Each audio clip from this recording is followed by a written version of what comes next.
咁 Mega Seven 系統係咪真係好似你講美股個 Mega Seven 咧？絕對唔係，放心，即係唔係係咁巧個名一樣嘅啫。咁 Mega Seven 系統其實簡單嚟講咧，七個智能指標，所以咪 Mega Seven 啦。而 Mega Seven 系統咧，簡單嚟講就係清晰易明，幫你精準入市，增加勝率。即係我哋係想講帶呢個主題。咁最正係咩咧？即係好坦白講啦，大家可能都忙，或者一日中時間不多。咁如果學習上仲要一個好長嘅學習時間，可能對你哋都構成壓力。咁我哋 Mega Seven 本身嘅系統設計咧，係真係只係需要幾個鐘頭咧，已經學完，冇花冇假。一陣間嚟緊，我哋會分享多少少一啲學員嘅成績，你就知道，過去學員用咗幾個鐘頭，究竟得到啲咩結果、咩成績，一陣間會同大家分享。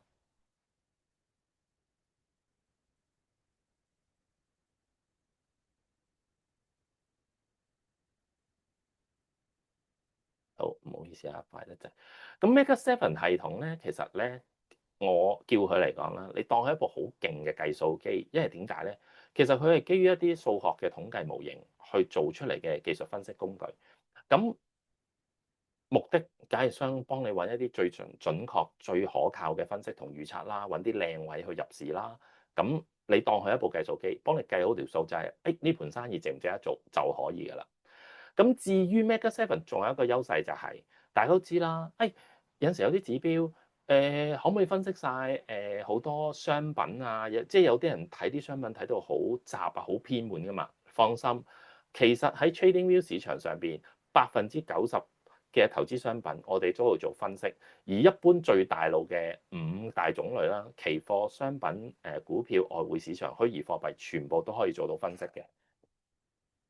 而每個指標放心，我哋唔會重複，每個指標咧都有一個獨特性嘅。咁按住你自己投資喜好風格去做就得。例如你中意長線嘅，可能某個指標啱你啦；你中意短線嘅，某一個指標又啱你啦。咁一陣間會慢慢同大家解釋翻每個指標嘅特性。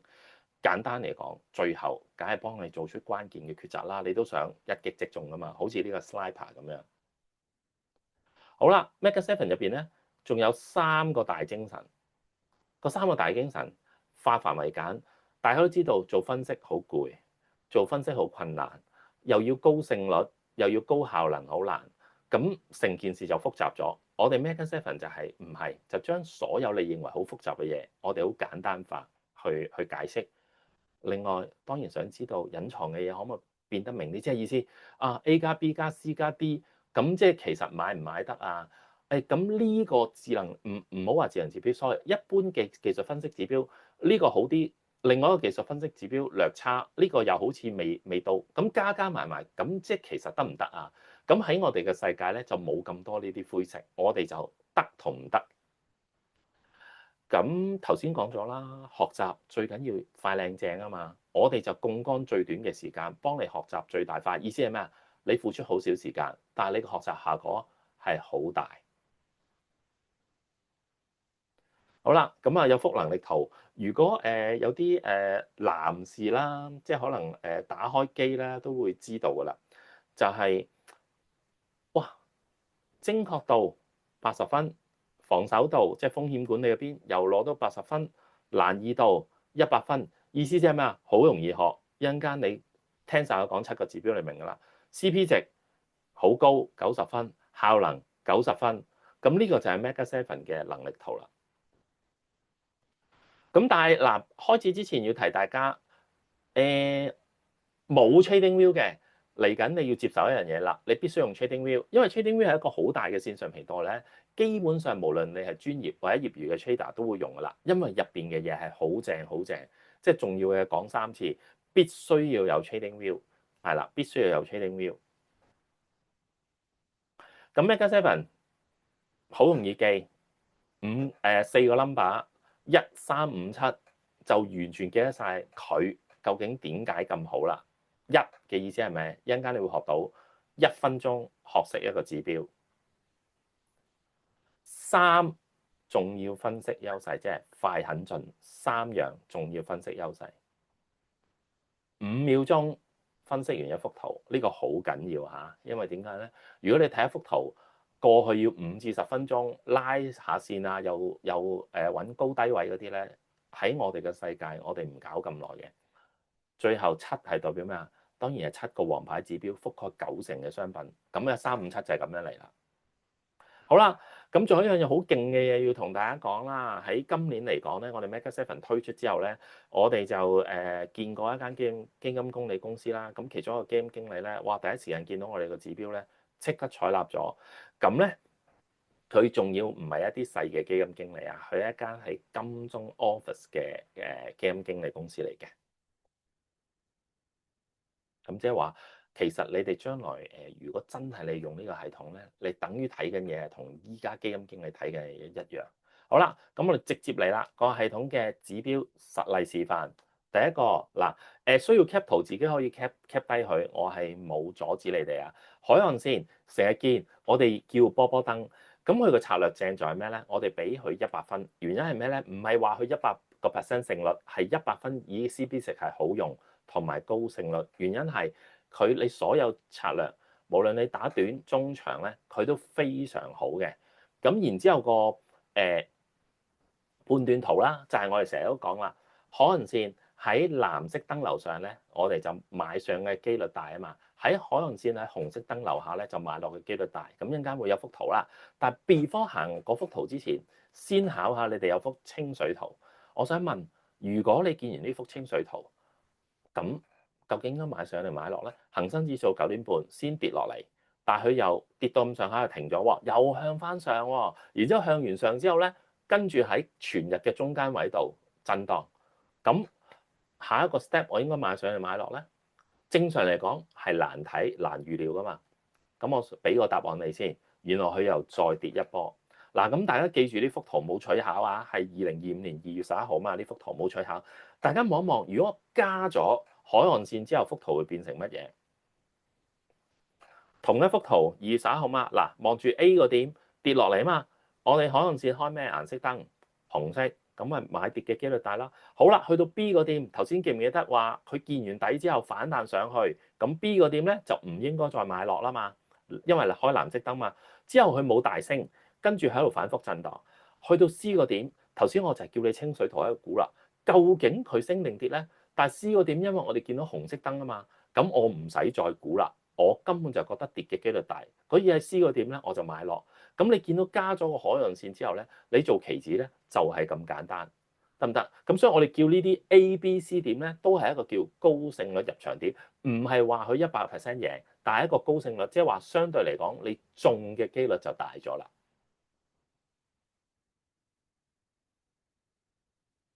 咁我哋叫呢樣嘢就咩咧？Less is more 啊！意思係咩咧？我哋希望用一個指標已經可以最大化你嘅利潤，相信大家都想啦。睇一個指標咁輕鬆。好啦，咁我哋就講啦，我哋一定要有啲實戰噶嘛，唔可以係一幅圖去説明噶嘛，唔係日日噶嘛。咁我哋要攞多啲例子去説服我哋究竟呢個系統係咪真係咁好用？海岸線一樣啊，一個會用顏色説話嘅智能系統。咁我再講多少少嗱，大家望住啊！高勝率入場點點解係 ACE 咧？咁我開始介紹啦喎。A 個點4月10號恒生指數9點半開市啦，有現貨啦。咁我哋藍色燈我哋做咩啊？買上嘅機率大啦，咁好正常。你喺 A 個點你就買上啦。咁去到 B 個點咧，有啲擔心啦。咦，佢唔係好升，有啲跌咗落嚟。咁但係大家有冇見嗰粒燈咧？係冇啊，係冇跌穿啊嘛。咁我哋就咩啊 ？Keep and manage 頂住先，頂住先。好啦，跟住佢繼續藍色燈，佢彈翻上去，我哋繼續持有個好倉啦。好啦，去到 C 個點，其實你見到由 A 買上 C 嗰度咧，你唔好見到，咦？好似唔係升好多，唔係啊。我想話翻俾你聽，我畫咗位20773去到21205咧，432點噶啦。即係假設你係有一個 TP 嘅習慣嘅話，100點、200點、300點都好，我相信你已經食咗糊啦。好啦。去到 C 個點，另一個高勝率入場點出現啦。點解啊？開紅燈，紅燈係咩睇法啊？大家都明啦。紅燈係咩啊？買落嘅睇法，啱唔啱啊？好啦，咁見到買落嗰下咧，約莫係21,045點，跟住沿住紅燈跌，佢最終跌到20496先見底。嗰度個由我哋入市至佢跌定咧，係足足549點，即係呢一浪你又食咗啦喎。假設唔理你究竟係100點、200點都好，你一定有盈利。好啦，咁幾時我要平咗啲淡倉，再食翻個好倉咧？好明顯一定係 E 嗰點啦。原因係咩啊？E 嗰點係轉咩燈啊？轉翻藍色燈啦。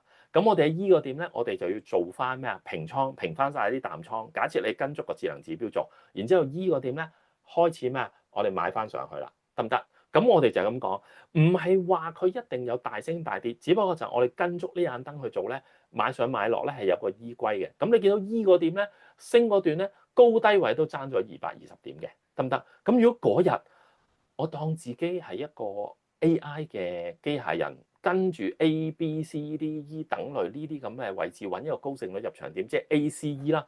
咁約莫咧，你跟足咧底頂位，如果你咁叻仔咁叻女捉晒咧，就1200點就係咁啦。咁我哋有同學啦，咁啊又講翻啦，我真係咧唔過市走咗先，咁佢自己又會加埋 Fibonacci 去判啦，佢都話哇，佢約莫都有1000蚊美金嘅盈利啦。另外有啲同學仔啦就話多謝 TC Sir 啦個 message 啦，咁工作中走寶，但係咧佢自己都用過智能指標咧，都賺到一餐豐富嘅午餐，大家都見到個獲利啦，其實真係好豐富啦嚇，講緊8000蚊港紙。亦都有啲同學啦，話多謝 TC Sir 啦，有啲 tips 啦，各樣嘢啦。咁其實個 tips 都係個系統俾嘅啫。咁4000幾蚊、3000幾蚊、2000幾蚊咁樣啦。好啦，咁可能有啲朋友仔可能話TC Sir，我唔係炒期指叻，我亦都平時冇時間，因為翻工嘛。咁股票得唔得？當然得啦。美股我哋揀幾隻大價股，可以大錢咁樣去試下投入嘅。咁一定係非 Google 莫屬啦。咁我哋望一望 Google 嘅周線圖Weekly 圖大家股票你唔使日日睇嘅，你一個禮拜睇一次或者每日睇一次都得㗎。望住藍燈藍線 A 個位 Google 嘅 Weekly 圖，大家見到啲乜嘢啊？買上啦，好明顯。好啦，72.166，直至到佢轉燈嗰下轉紅燈 B 個點放咗去130蚊，咁呢度已經係約莫賺咗接近50零60蚊㗎啦喎。好啦。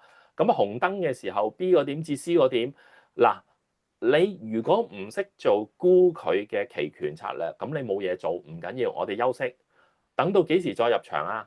好明顯係咩啊 ？C 個點入場啦。原因係點解啊？藍燈藍線啊嘛，108.9，我咪再入翻隻 Google 咯。然之後中間佢不停試我哋嘅可能線，係唔使驚，因為點解？有冇轉燈？冇轉燈，繼續 keep and manage，直至到幾時要平咗呢啲好倉？就係162個7毫7食糊，原因係咩啊 ？D 嗰個位，因為轉咗紅燈啦。咁我哋操作一隻 Google 就係咁操作啦。好啦，除咗 Google 之外，想睇多隻㗎，當然你哋 Microsoft 都係值得你哋咩啊？長線投入㗎嘛，一啲又大隻又靚啊！近期嘅 Microsoft 大家話行得靚唔靚先？梗係靚啦，一陣間。我完咗分享會，仲有時間，我就開啲現價嗰啲大價嘅美股圖俾你哋問，俾你哋睇，大家一齊去分析啦。咁我哋望翻呢度先 ，Microsoft A 個點，2019年2月藍燈藍線咩啊？買上啦，中間冇轉燈 ，keep and manage，去到 buy 個點做乜嘢？食糊，原因係288已經升咗咩啊？升咗你淨賺已經180蚊啊！111升到288啊嘛，跟住轉紅燈我咪走咗先啦，休息。咁都休息得耐，因為美股可能有啲熊市嘅味道啦。當年嗰1年時間都熊市，咁 B 至 C 又冇嘢做，休息啦。好啦，C 個點見到佢正啦，轉藍燈，我又再入市252蚊，再揸翻上去，直至去到咩啊？去到頭先你見到465蚊，呢度整整又接近200蚊美金嘅 profit。咁我哋嚟緊就係當然啦，呢幅圖係做到2024年10月，因為我想俾你睇話。可能線唔係最近先得嘅，係2019年我俾你睇一啲幾年嘅圖去到啊。咁即係我哋睇翻 Microsoft 如果將來轉紅燈我咪走咯，藍燈我哋就 keep and manage，每個禮拜睇一次就 OK 㗎啦。咁恒生指數如果有啲朋友仔識玩期權、識玩牛熊證嘅話，我哋點睇啊？我嚟攞一次啦，話今年1月15號望住 A 個點4，嗱呢個係恒指嘅4小時圖，因為我想盡量用。唔同嘅圖咧，做俾你睇長，點解長中短海岸線都咁優秀？呢個4小時圖，咁我哋做一啲咩啊？中長線嘅部署，嗱跌咗好耐，跌到去1月15號，突然間轉藍燈，咁我即係可以開始部署做好倉。假設你識期權牛熊證，咁我哋可以做少少好倉。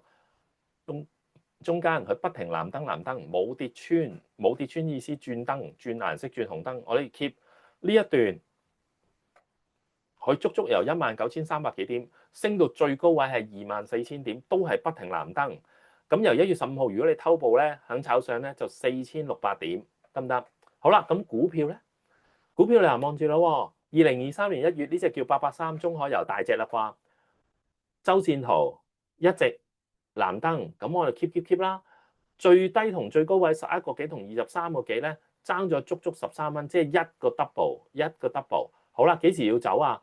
轉紅燈要走，即係 buy 嗰位啦，同唔同意？咁即係一隻股票，無論你美股嗰啲咁大隻，就香港啲大隻嗰啲，譬如883都好，我哋都係咁睇噶啦。咁即係話，將來嚟講，你買股票，你咪一個禮拜開出嚟睇一次，見佢眼燈有唔對路，你就食糊走人就 OK 啦。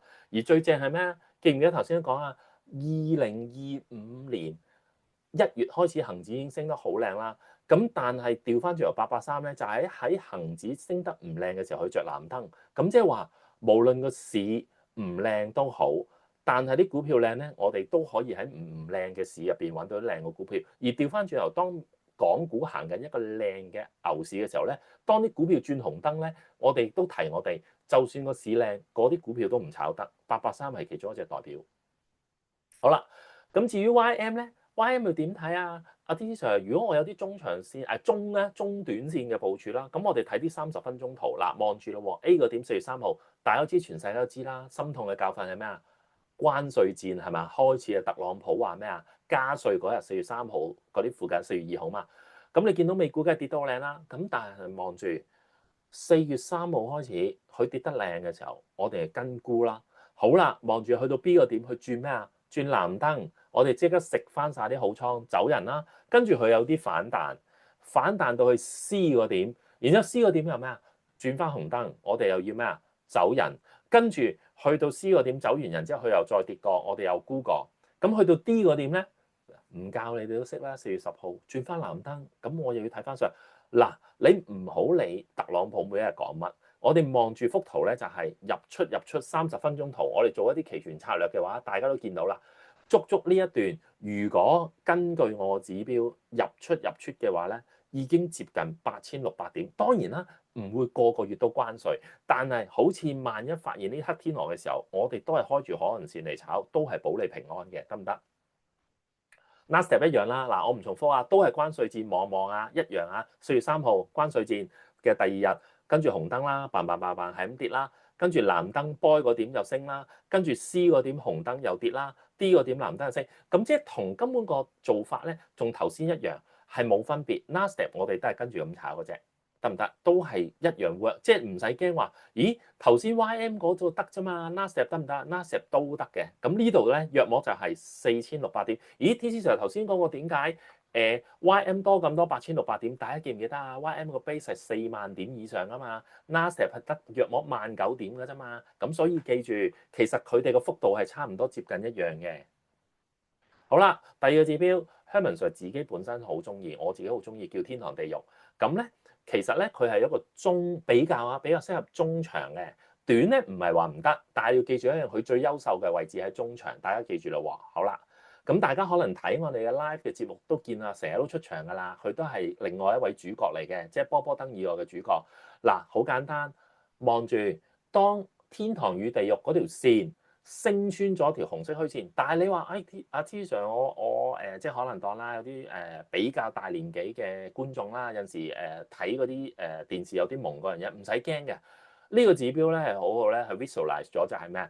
當佢升穿嗰個牛區啦，佢就會轉藍燈，即係意思喺天堂區藍燈，即係咩啊？升嘅機率大啦，佢跌到落去沽嘅機率大，即係我哋叫做紅區啦、弱區啦，咁咧佢就會着紅燈。咁即係話，萬一你睇唔到啲線都唔使驚，睇顏色得。咁白色區咧就係 buy 嗰位，buy 嗰位係白色區，就係震盪位。咁相對嚟講就係打上打落咯，冇乜大嘅升跌嘅方向咯，有陣時都係挫上挫落，咁就係 B 個區。咁就係咁簡單噶啦。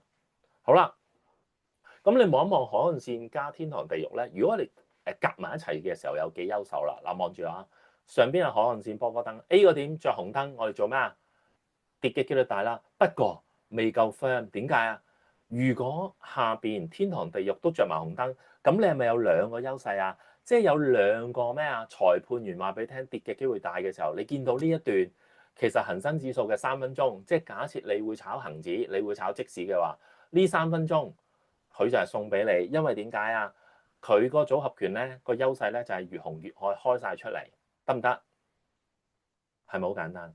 即係唔使再喺度睇，哇！究竟我買唔買得嗰樣嘢？兩個紅色着晒就兩個優勢㗎啦，得唔得？由9:21跌到11:半。好啦，咁如果你話啊，有啲朋友仔頭先講咗啊嘛，你講到咁優勢短都好啦，我又想 challenge 你恆指4小時得，咁你恆指2小時有冇 OK 咧？嗱，望住啊 A 個點，嗱睇下教學 A 個點着咗藍燈先，即係有諗法啦喎，恆指開始一個中長接近中啦，中至長嘅趨勢開始有啲睇法啦，開始轉啦，轉好啦，但係買得未？咁唔係話唔買得，但係你見到咧 A 至 B 嗰點咧，佢冇大升，亦都未有一個大升浪。點解啊？因為你望下下邊天堂地獄仲係咩色區？白色區，咁所以佢係未有一個越藍越愛嘅優勢，即係未有一個兩個優勢着晒燈。去到邊個區開始兩個優勢升嘅優勢着晒，就係 boy 嗰點，上邊藍色，下邊藍色。咁所以你見到 boy 個點咧，開始咧佢就爆升上去，直至到去到 D 嗰個位，佢轉紅燈啦，當然啦。其二，你望翻 C for cat 個位咧，因為佢嘅天堂區出咗去乜嘢啊？白色區，所以佢由最靚最大力嘅升嘅力量嘅天堂區咧已經離開咗，咁所以你見到佢就開始咩啊？減弱啦。咁個指標係咪好易學啊？你揸住天堂地獄同埋海岸線咧，恆指呢一段勁嘅話咧，係升足6000點嘅。如果你偷步，但係中間你就算唔係偷步嘅話咧，你都執到，我相信4-5千點。咁而個優秀位係咩咧？因為大家都知美聯儲當其時咧，即係我哋睇翻啦，2024年嘅9月份嘅時候咧，9月18號有大事發生，就係美聯儲大幅降息嘅時候咧，市場已經偷步着咗燈啊！係18號之前，我哋個海岸線同個天堂地獄已經捉到市場上咧有移動，有資金入市開始靚啦個勢，得唔得？好啦。咁我翻嚟一方三分鐘圖先，又要考下大家啦。因為依家你已經有咩啊兩個指標啦嘛。咁望一望咯 A 個點2月7號嗰個例子9:45，當藍色燈着咗，咁我哋已經有一個優勢。跟住9:45，望埋下邊天堂地獄着咗乜嘢啊？着咗藍色，上邊有藍色，下邊有藍色。咁我哋咩啊？勇敢啲，即係覺得升嘅機率越嚟越大。跟住呢一段由21,016點，最終升到去接近11:59啦。咁我 mark 咗12:57嘅意思，即係其實嗰支燭咧係即係話嗰個位暫停，因為中間係有一個鐘頭食晏。咁即係話咧，佢成個朝頭早佢都係開升嘅，去到21,2266，即係升咗200幾點，都係用個指標你就可以坐到呢個浪啦。咁調翻轉跌得唔得啊？係咪優秀㗎？阿 T Sir 跌都係一樣，海岸線嗱望住啊 A 個點，4月16號9:30着紅燈，下邊天堂地獄着咩啊？紅色，呢段唔使教都識係咩啊？跌得好靚，由21305跌到20923，足足跌到咩啊？400點。咁 Bitcoin 得唔得㗎 ？T Sir 嗱望住啊，呢個 Bitcoin 係一日圖啊，因為我想多元化啲。你 Bitcoin 唔係叫你炒1分鐘2分鐘，但係如果你 Bitcoin 你話我想買啲 Bitcoin 嘅 ETF，有陣時想做下呢啲入市嘅策略，比較中長線嘅部署。望住2024年嘅10月15號發生咩事？Bitcoin 嘅日線圖一日圖啊嘛，上邊藍色，下邊 A 個位亦都進入咗天堂呢一段。Bitcoin 高低位由66,800幾蚊，係升到10,003,000幾，足足升咗接近50%。咁跌咧，捉唔捉到 Bitcoin 跌啦？嗱，望住頭先一日圖咁 work 啊嘛，咁我相信你哋都諗啊，咁4小時圖會唔會褪落一格都得咧？一樣嚇，望住2025年嘅2月 Bitcoin 已經升咗一陣啦嘛，開始喺個頂位度咧頂唔順，開始跌緊落嚟嘅時候咧，我哋發覺2025年2月24，佢4小時圖。上邊着紅色燈，下邊着咗咩啊？地獄燈，哇！呢段佢跌得急啦，由94,000幾蚊跌到接近78,000蚊，佢先肯停止，即係唔再跌。咁你見到94,000去到78,000咧，呢度足足係咩啊？跌咗成咩啊？萬幾蚊啊，美金啊，係啦。好啦，咁我哋又想講啦，哇！大家有啲諗法就係，Bitcoin 你淨係睇嚟睇去咧，得以太幣同埋 Bitcoin，咁其他虛擬貨幣啊，我哋叫 digital currency 啦，數碼貨幣啊，你睇唔睇到㗎？一樣得嗱，你望下 XRP 啦、瑞波幣啦，其實喺虛擬貨幣嘅世界嚟講係三哥嚟嘅。嗱，你望一望 Bitcoin 嗰陣時10月咧尾咪行先嘅，假設有呢個諗法，11月11號佢係遲過 Bitcoin 行㗎，嗰陣時佢先着藍燈。下邊先係着天堂嘅時候咧，你嗰陣時係0.62嘅時候入市都好啦。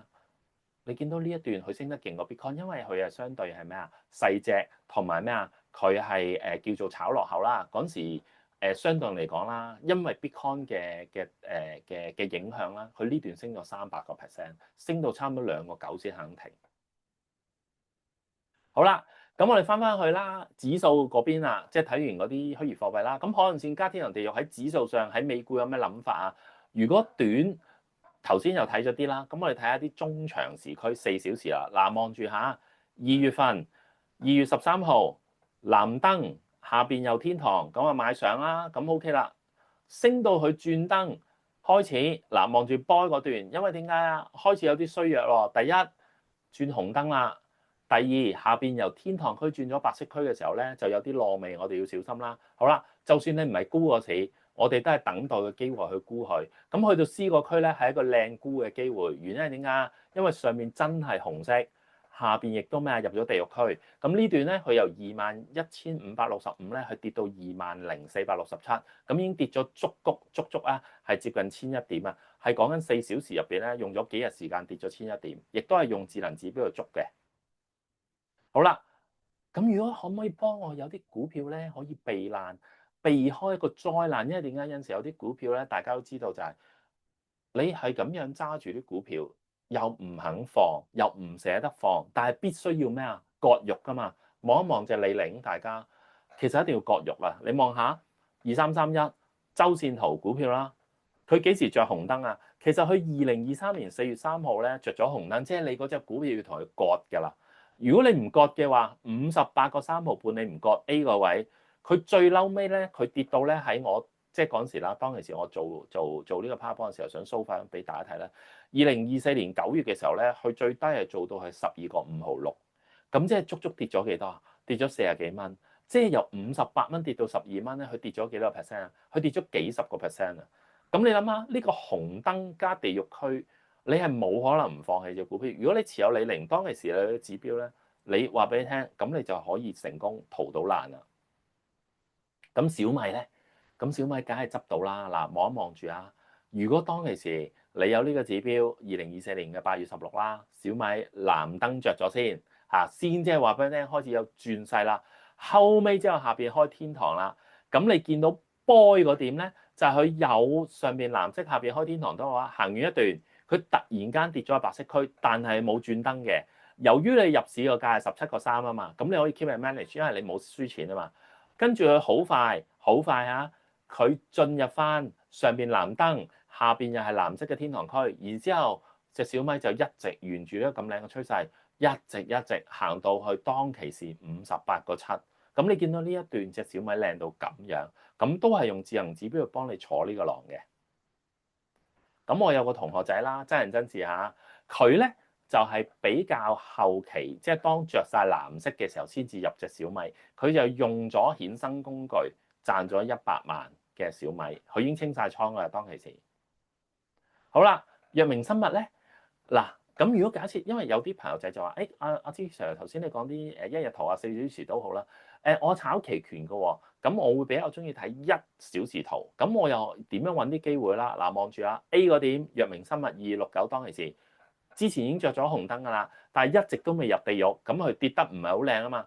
但係當 A 嗰點2025年4月3號10點半，佢着咗紅燈紅線，跟住大家見到咩啊？佢跌得好靚好快。佢係由20幾蚊跌到落去17蚊，咁你揸住呢個智能指標，如果你做一啲牛熊嘅操作啊、期權嘅操作咧，咁你已經食咗呢個係講緊係跌咗好大嘅一段嚟㗎啦，得唔得？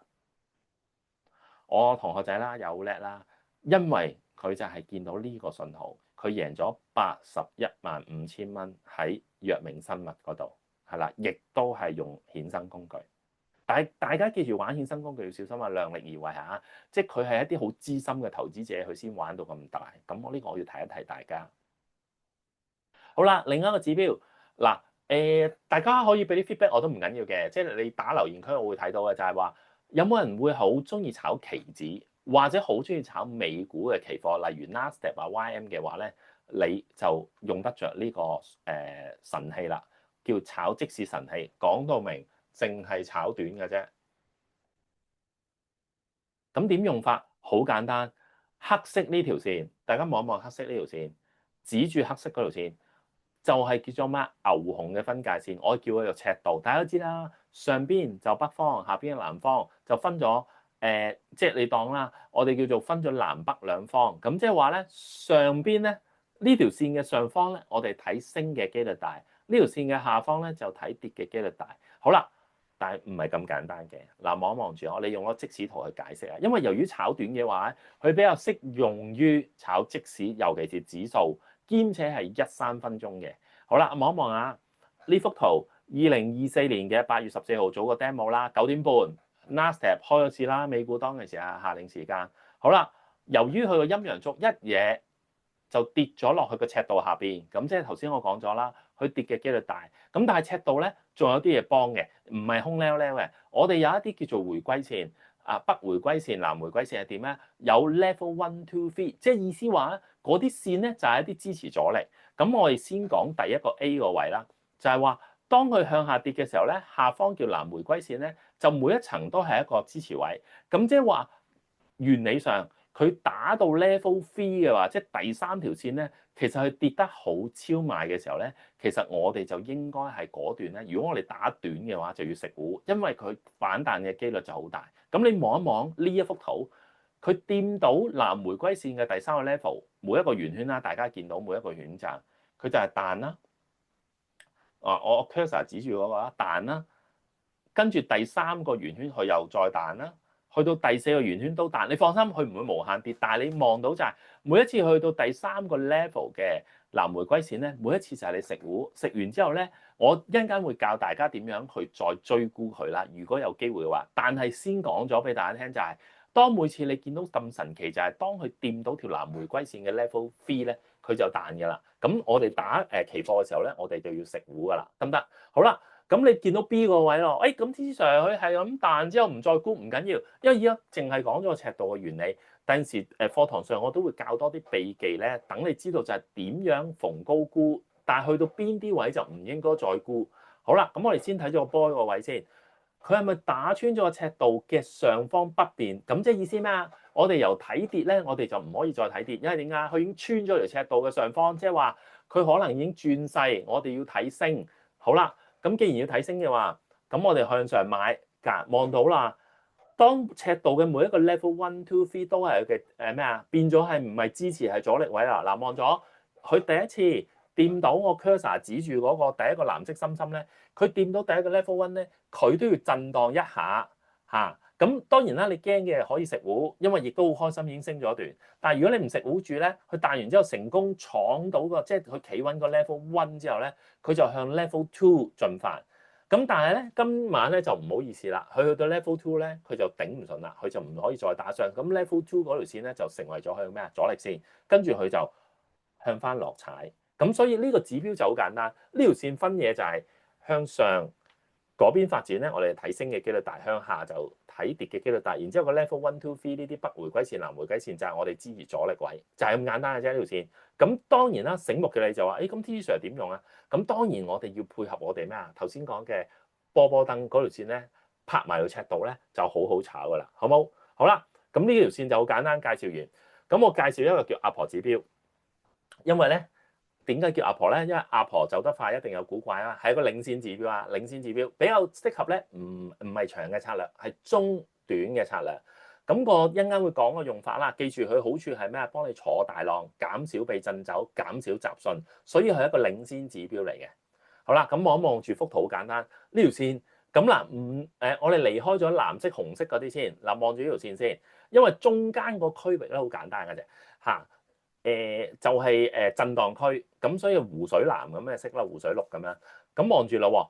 當呢條線升穿個天空區，咁有啲似係天堂地獄咁嘅 feel 啦。嗱，呢條線 A 個位就係我哋高勝率入場點，因為點解啦？就係佢升到去天空區呢條線啦。我哋嗰個區咧，我哋當佢有力嘅升，咁所以呢個位反而係天空區，就係我哋買上。咁幾時個升浪可能完咧？就係當佢喺天空區離開嘅時候咧，見唔見到 A 一位啊？就係我哋逃生門，因為點解？可能嗰個產品已經升完。好啦，咁 buy 個位咧就係另一個高勝率，即係點解啊？嗱，因為佢跌落去咧，有天空就自然有水底啦。好啦，咁我哋當佢跌緊時候，中間嘅區域我哋唔好理佢。咁去到 buy 個點咧，佢就由一個咩啊？中間嘅震盪區入咗水底啦。咁嘅時候咧，我哋開始咩啊？覺得係一個有力嘅跌啊嘛，同天空嘅原理係相反。咁如果呢條線跌咗落水底區咧，我哋就咩啊？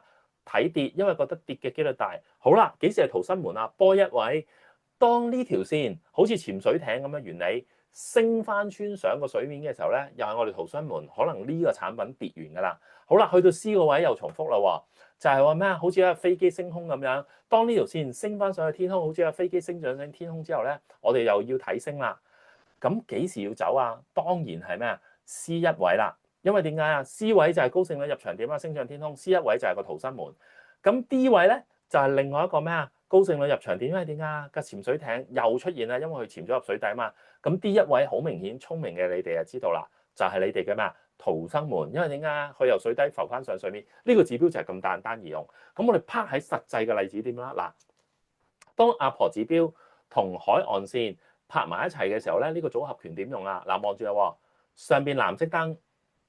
升嘅機率大啦，咁今次我哋換咗，佢唔係同咩啊天堂地獄 partner，佢係同咩啊阿婆指標 partner，就望住啦。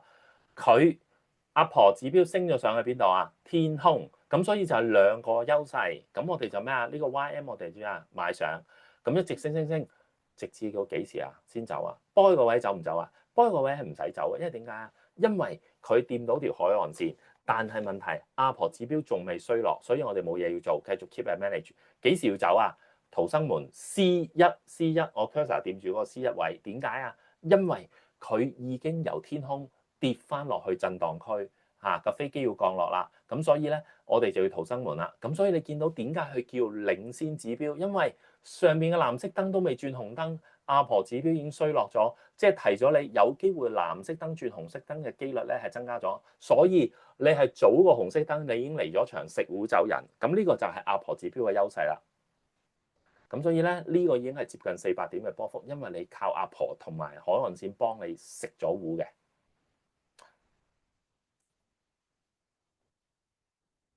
咁好啦，TC，你講咗咁多指標都正，咁唔係日日行單邊噶嘛，唔係大升大跌噶嘛，有陣時都悶市震嚟震去噶嘛。有冇啲幫我炒啲極短到係咩咧？唔係3分鐘啊，1分鐘都可以幫到我，梗係有啦。望住呢個叫 JRI 子彈火車係咩啊？呢個策略淨係炒短嘅啫。子彈火車係咩啊？快啊嘛，嚟啦，極啱啲擲波幅嘅日子嚇，好似我哋打冰上曲棍球咁啊，要快啊！嗱，點樣玩法？誒，咁似天堂地獄嘅，冇錯。嗱，你記住，你學咗天堂地獄就學識呢個 JRI。望住藍色區只買上，紅色區只會沽，中間白色區乜都唔好做。同咩啊天堂地獄一樣，不過呢條叫 JL Line，淨係攞嚟炒1分鐘，或者頂晒籠都係炒3分鐘完㗎啦，絕對只係炒短。好啦，咁如果我哋炒期指點炒啊？望住下呢個3分鐘圖先，望住上邊 A 個點9點半現貨開始，恒生指數入得場啦。當其時上邊波燈開咩色？紅色。下邊 JL Line 開咩色？紅色。跟住咩啊？沽佢幾時食糊走人？因為要快啊嘛。波個位食糊走人同唔同意？因為點解佢由紅色 JL Line 轉咗咩啊？白色，咁我咪食糊走人咯。咁然之後去到 C 個位咧冇嘢做，因為點解啊？藍色更加唔會做啦。跟住 C 至 D 個位白色唔會做，跟住 David 個位即係 Dot 個位啦，我哋會做咩啊？沽佢，因為點解上邊紅色，下邊 JL Line 紅色，沽佢一陣，點知跌唔落，出翻白色區，我又走人，然之後上翻藍色區冇嘢做，即係意思咩啊？當 JL Line 加呢個海岸線做嘅時候咧，你永遠就係玩上面紅色，下邊紅色，你有嘢做；上面紅色，下邊唔係紅色，你係熄機冇嘢做，唔好理佢。咁我哋就係咁樣用呢個去炒期指。3分鐘圖。如果配合埋我哋嗰個尺度咧，就非常好做嘅。所以點解我哋啲學生話贏錢贏嘅機率咁大就係咁解啦。好啦，咁另外喺課程度我就會公開咗喎，9點半開始投幾多支巴，即係意思話每一支巴當1分鐘嘅話，有一個秘訣嘅，就係投幾多支巴唔好信佢。另外我仲會泄露一個國家機密，就係點樣用個 JLI 可以炒得更加好。頭先你已經覺得好正啦喎，放心，我仲有一個更加勁嘅方法教你哋，係啦。不過會喺課程度公開，就唔喺呢度公開嘅，係啦。咁啊，先講咗第二個秘技先，因為第一個幾多支巴嗰個我就唔公開住啦。咁第二個秘技咧，劇透少少好冇？嗱，望住呢個左邊係恒生指數。右邊嗰個 A50 大家都知係咩啊？阿爺啦，係咪啊？我哋叫阿爺啊，阿爺個指數嘛，即係大陸嘅 China A50啊嘛。左邊係恒生。嗱，記住幅圖咧係同一日同一個時段，大家望住啊，左邊阿爺先，佢嘅 JLI 左邊啊，sorry 右邊 A50嗰幅圖，佢紅色燈着咗 JLI，咁即係跌嘅機率係咪大啲啊？如果係以翻我哋人啲學嘅話，好啦，大家望一望。如果阿爺指標上佢哋係着紅色 JLI， 港股我圈翻一模一樣 A 個區啊，港股個區啊 ，sorry 第一個 A 你唔使理佢，第二個 A 你先要理佢，佢都係升定跌㗎，佢都係跌嘅機率大。好啦 ，B 嗰個阿爺繼續着紅色嘅 JLI， 咁 B 嘅恒生指數咧，嗰區同阿爺嗰區一樣㗎嘛，又係跌嘅機率大。好啦，去到 C 個區，阿爺着紅燈 ，C 個區嘅恒生，恆指又係跌喎 ，D 個區阿爺着紅燈 JLI。咦，恒指又係跌喎，跟住 E 個區，阿爺嗰度又係着紅燈多喎，跟住恒指都係跌，咁即係代表乜嘢啊？代表話俾你聽就係，當阿爺着紅色嘅 JLI 咧，恒指都冇乜運行嘅，得唔得？咁呢個就係個秘訣喎，即係話啊，記住啦，阿爺可能係有機會早恒指係一支陰陽燭，即係1分鐘，甚至乎30秒。咁我話翻俾你聽，當你見到阿爺 JLI 有啲唔妥嘅時候咧，你係有足夠時間俾你部署食糊走人嘅喺港期嗰度，咁所以係好好用噶呢個秘技，得唔得？咁但係你要必須有 JLI 啦。好啦，另外一個指標叫波時通道底，係攞嚟幫我哋睇一啲我叫個上升趨勢，尤其是爆邊啦，同埋一啲叫做上升時嘅阻力同埋支持位嘅。咁係一個俾多大家睇啊，驚你未影啊，就係中長線嘅策略嚟嘅。好啦，點玩好簡單嘅啫，紫色呢條通道就係 box 嘅通道，咁上邊就叫當然係頂啦，下邊係底啦。嗱，望住啊，個秘訣就係擠擁時段，咁擠擁時段當然即係意思係咩啊？美股開市嘅時段或者港股開市嘅時段，即係9點幾嘅港股啦，美股嘅9點幾啦，冬令時間美股就10點幾啦。我哋望住啊，11月15號就係美股冬令時間啦，即係10點半啦。A 個點，當佢跌穿個 box 外邊咧，我哋就叫做咩啊？代表好大機會係有力嘅咩啊？跌，因為正常嚟講陰陽燭好大機會發生喺個 box 入邊嘅。如果跌穿咗 box 咧，已經係一個好好嘅信號，話俾你聽，佢係一個有力嘅跌啊。咁你見到去到 B 個點咧，佢打唔穿入唔翻個 box 咧 ，B 個點我哋繼續持有，繼續沽佢，因為個通道亦都之前係不停擴張，即係話有力嘅跌咧，個通道特別擴張嘅。好啦，跟住繼續跌啦，去到 C 個點，點解我哋要收檔啊？要收工啊？原因係咩啊？陰陽燭入翻個 box 之後，你見到真係冇呃你，跟住佢冇再大跌啦。咁呢個就係個 box 通道嘅用法啦，得唔得？就係咁簡單啦。好啦，咁我哋考下你先嚇啦。咁大家都知我有同阿博士做節目啦。咁呢個 IQ 博士年紀大少少嘅朋友仔當然知啦。咁我家姐有隻貓，咁我哋個炒房係咩啊？點解隻貓咁驚喜？發生咩事？嗱，望住 JLI 着咩色啊？依家喺你開市之前21:54啊，啱啱開咗市一陣嚇，叫做8月1號啊。JLI 着紅色，一個優勢。天堂地獄較後時間着咩啊？紅色，第二個優勢。阿婆咧再早少少，阿婆已經咩啊？跌咗落水底。咦 ？TC Sir 掂咯，有3個跌嘅優勢出。咁我哋爭乜嘢啊？頭先你啱啱學咗 box 底頂，即係我哋爭個 box 喎。如果個 box 嗰支陰陽燭係跌穿個 box 底嘅咋，即係話呢個優勢齊晒4個優勢嘅話咧，咁就發達喎。同唔同意啊？4個優勢，咁我哋望一望咯。如果現實中喺10:03，我哋當我哋回到過去，如果你真係當日喺度炒緊呢個道瓊斯指數嘅時候，10.03分見埋呢支陰陽燭跌出個 box 以外，之後後續發生咩事啊？大家可以開翻個幅圖睇。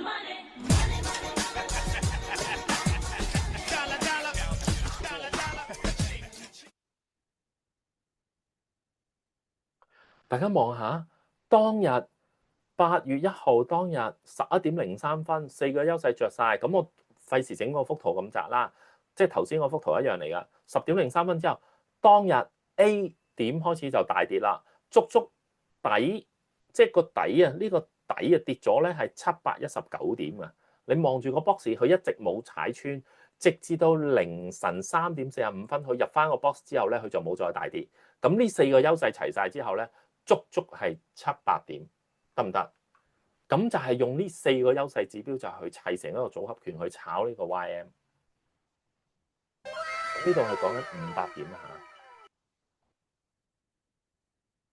好啦，咁 Bitcoin 咧，如果近期即係頭先講咗10月啊嘛，咁依家喺 Bitcoin 嚟講，我哋又望翻啦。記唔記得頭先我講過啊？如果 Bitcoin 嘅世界有晒兩個優勢之後，點解我哋之前會係咁 firm 去講呢個指標嘅勁啦？嗱，望住啊，呢個66,800幾蚊嘅時候咧，上邊藍色，下邊着咗天堂地獄嘅時候咧，當其時有圖有真相，喺我哋 Mega Seven 嘅第一班 A 班嘅時候咧，我已經喺個 group 入邊提咗大家就係話，咦，個指標靜雞雞開晒優勢喎，啱啱之後就足行咗3萬幾蚊。咁而有啲同學仔咧，因為呢個 message 啦，做咗少少，佢哋自己衡量咗，做咗少少交易啦，佢已經贏咗一啲錢啦。大家見到佢報喜啦。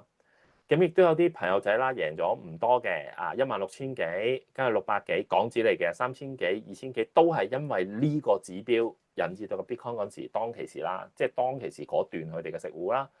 另外，亦都有朋友仔報喜啦。用個 box 嘅炒法啦，出 box 入 box 就走啦，佢又贏咗2,000幾蚊美金啦。亦都有朋友仔咧，真人真事啊！2024年11月5號啊嘛，當其時上邊藍色下邊藍色嘅時候，佢68,000幾已經入手。當其時咧，即係以當其時嗰幅圖啊 cap 翻俾我睇嘅時候咧，佢自己 set 咗啲止損位都好啦。當其時咧，佢68,000幾揸到個 Bitcoin 去到97,000幾嘅。得唔得？咁最後介紹一個指標，今晚最後一個指標嘅學習就係叫 T 字通道。其實咧，如果有玩保力加通道嘅朋友，即係可能會有啲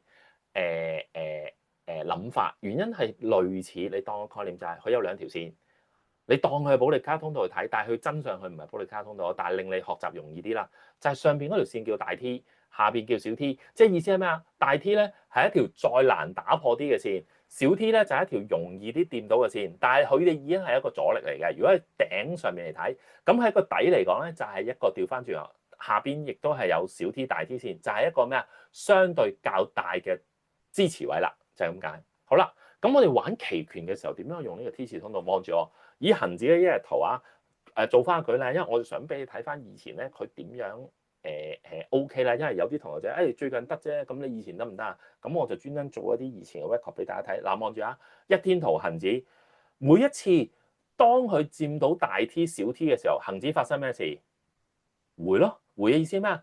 掂到之後咧，佢嘅底咧就彈上，底咧就彈上，底就彈上，喺個頂咧就回落，喺個頂就回落。好啦，咁過去嗰度咧嚟講咧就2、4、6、8。11嗱，你望到我由2023年2月 mark 到2024年8月嘅時候咧，每一次佢掂到大 T 同小 T 咧，佢都係一個咩啊？回踩嘅反應啊嘛，只係有一次唔準啫，其餘都中晒。咁我覺得我哋冇可能做到100%，但係如果你話有10幾次入邊只係一次唔準咧，其實呢條大小 T 嘅線咧係相當優秀。咁我想話啦，做期權策略就好好用啦，因為有陣時你諗下，如果你沽緊個市嘅時候，你見到佢跌到去大 T 小 T 嘅時候，你個期權就要食糊噶啦，或者甚至乎你話啊，由於我中咗嗰段單邊嘅時候，個期權去到呢大小 T 嘅時候，你咪可以試下用個期權策略捕捉下，做下啲反手咯，得唔得？好啦，咁啊唔再長談嗰啲口水嘢啦，因為驚頭先你聽到我講咗咁耐啦嚇。俾大家 cap 一幅圖，用5秒時間，就係將呢7個指標，我做咗一個 summary 一個總結。